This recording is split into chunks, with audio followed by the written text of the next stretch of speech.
Bonjour mes amis, bienvenue dans ce deuxième numéro de notre série intitulée Instant de transformation. Avant de commencer, je voudrais remercier tous ceux nombreux qui ont regardé le premier numéro. Merci pour vos commentaires, merci pour vos likes, merci à ceux qui m'ont contacté directement pour m'encourager, pour poser des questions, et j'espère que j'ai été à la hauteur. Que le Seigneur vous bénisse tous. Pour ce deuxième numéro, nous allons parler d'une question centrale. Dans la marche avec le Seigneur, la question de la confiance. C'est pourquoi j'ai intitulé ce deuxième numéro « La confiance en Dieu ». Cette semaine, j'ai eu des échanges avec de nombreuses personnes qui me parlaient de leurs difficultés. Très souvent, c'était des difficultés professionnelles. Mais il y a eu aussi des cas sur des questions de la vie, des questions émotionnelles. Et ces personnes cherchaient un encouragement ou une parole de foi. C'est ce qui m'a inspiré de partager avec vous ce matin sur ce jour, sur ce qu'est la confiance en Dieu. Alors, c'est un paradoxe, la confiance en Dieu. Nous connaissons tous des difficultés, des moments où le ciel semble nous tomber sur la tête, où nous ne comprenons pas où aller, nous ne savons pas d'où viendra le secours. Et cela est vrai, même pour les enfants de Dieu. Mais quelle est la bonne attitude quand on se retrouve confronté à une situation qui nous dépasse? Cette semaine, j'ai eu un échange avec une dame qui a récemment perdu son emploi. Et pour elle, c'est une grande souffrance. C'est une enfant de Dieu. Et elle se posait cette question, comment cela va se passer? Alors, je lui ai donné ce verset que je vais partager avec vous ce matin et qui sera la base de notre échange. Cela se trouve dans Proverbe 3, du verset 5 au verset 6. Qu'est-ce que le Seigneur nous dit? Il est écrit ceci, nous allons lire, Proverbe 2, verset 5, Proverbe 3 plutôt, verset 5 à 6. Confie-toi en l'Éternel de tout ton cœur et ne t'appuie pas sur ta sagesse, reconnais-le dans toutes tes voies et il aplanira tes sentiers. Confie-toi à l'Éternel, qu'est-ce que ça signifie? Le Seigneur ne nous demande pas une confiance aveugle. Le Seigneur nous demande une confiance qui est basée sur son caractère. Et le caractère du Seigneur, c'est l'amour.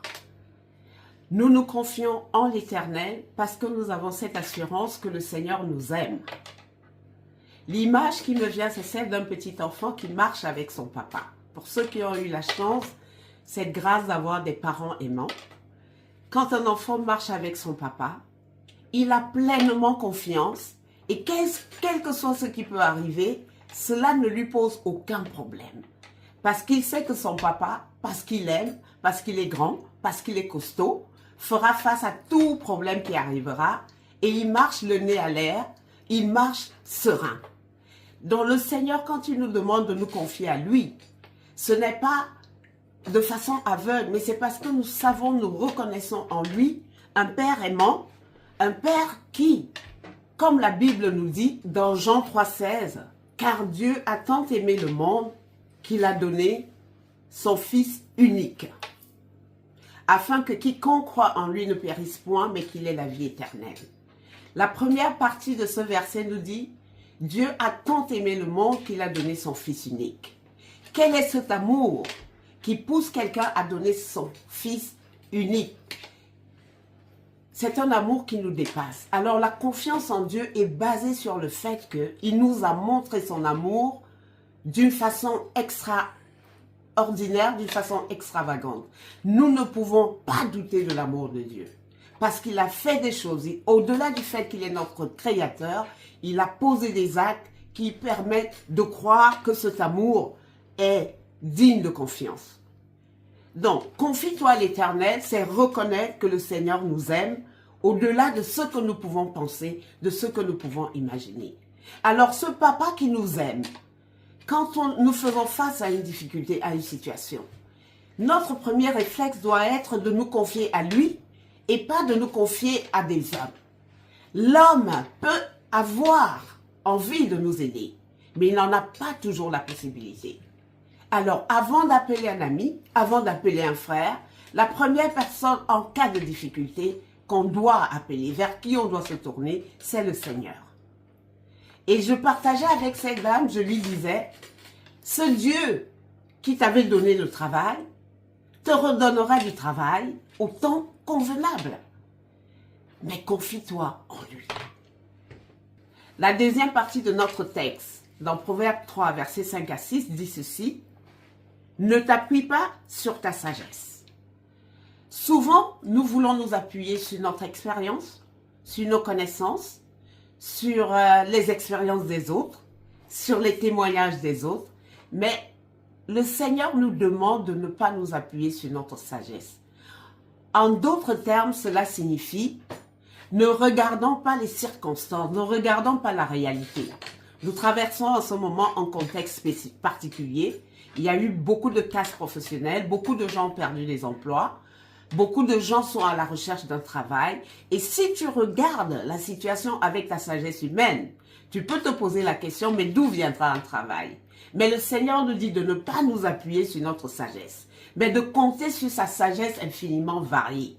Le Seigneur sait comment il met en place des choses pour pouvoir nous sortir de certaines situations. Je veux vous parler de mon expérience parce que ce podcast, c'est aussi pour partager avec vous des expériences personnelles. Il y a 2 ans, je m'étais retrouvée en fin de contrat. 1 mois avant, j'ai su que mon contrat s'arrêterait. Je n'avais postulé nulle part et je ne pouvais pas imaginer ne pas avoir de travail. Dans mon milieu, pour avoir un poste, cela prend quelques mois. Parce qu'il faut trouver l'offre d'emploi, il faut postuler, il faut passer des entretiens, les premiers entretiens, jusqu'à la shortlist, et cela peut prendre souvent des mois. Et j'étais en fin d'année, et je savais que dès le 1er janvier, je n'avais pas d'emploi. Et ma sagesse humaine me disait, tu vas avoir quelques mois de chômage. Mais parce que je me confiais à l'Éternel, j'avais reçu cette parole que j'allais retrouver du travail au mois de janvier. Alors, c'est une quasi-impossibilité dans l'état des choses à ce moment-là. Mais le Seigneur avait tout mis en place. Et le 22 janvier, j'avais signé un contrat. Comment cela s'est passé? C'est la souveraineté de Dieu. Mais il l'a fait. J'ai été recommandée dans un emploi qui a permis que je change de continent. Je suis revenue en Europe. J'ai fait un seul entretien et le deuxième entretien, c'était pour signer le contrat. Je veux dire à quelqu'un, le Seigneur a une sagesse profonde. Si tu te confies à lui, si tu ne regardes pas à ta propre sagesse, si tu ne raisonnes pas, cela signifie aussi raisonner. Si tu ne prends pas les événements, les circonstances pour dire ça c'est impossible, tu verras comment le Seigneur agira. J'aime bien cette parole qui dit, c'est dans Marc 10, au verset 27.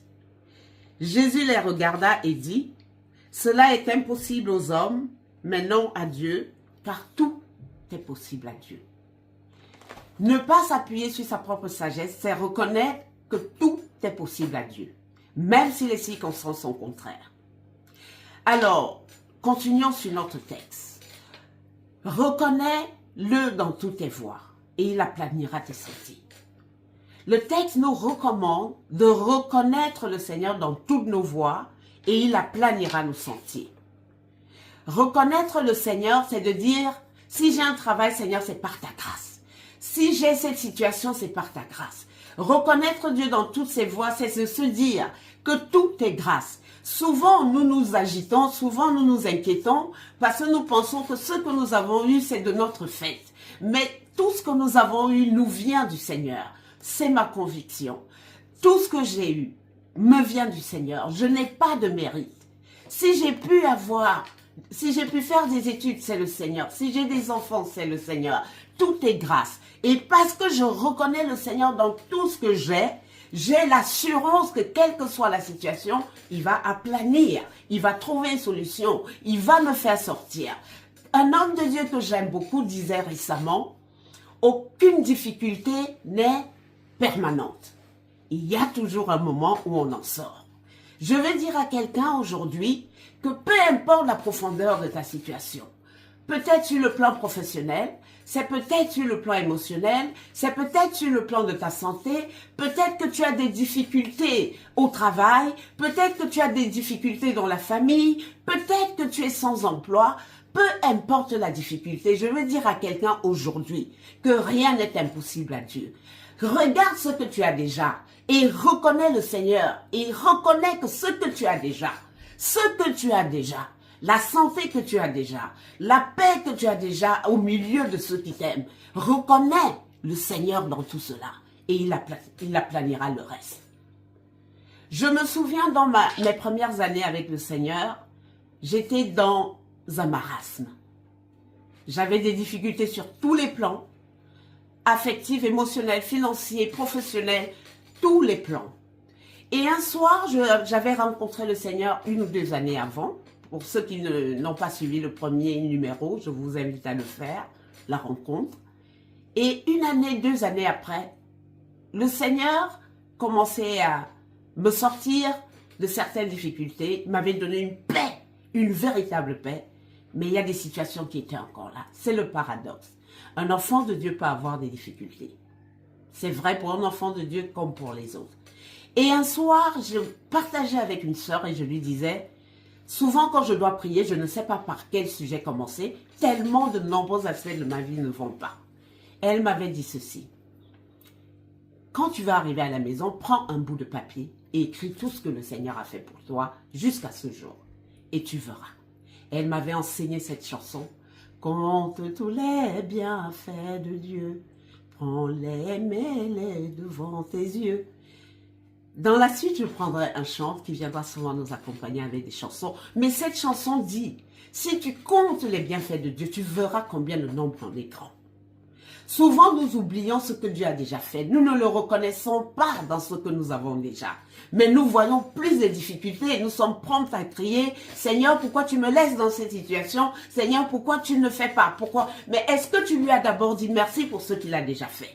Parce que si tu zoomes sur ce qu'il a déjà fait et tu dézoomes sur ce qui n'est pas encore fait, sur les difficultés, tu verras comment la paix va s'installer en toi. Je veux dire à quelqu'un qui est en train de traverser une situation difficile, pense à tout ce que le Seigneur a déjà fait pour toi et il fera davantage. Je veux parler, avant de conclure, d'un sujet qui me tient à cœur, la reconnaissance, l'action de grâce. La reconnaissance est ce qui nous permet de nous souvenir que le Seigneur est au centre de tout ce que nous avons et tout ce que nous sommes.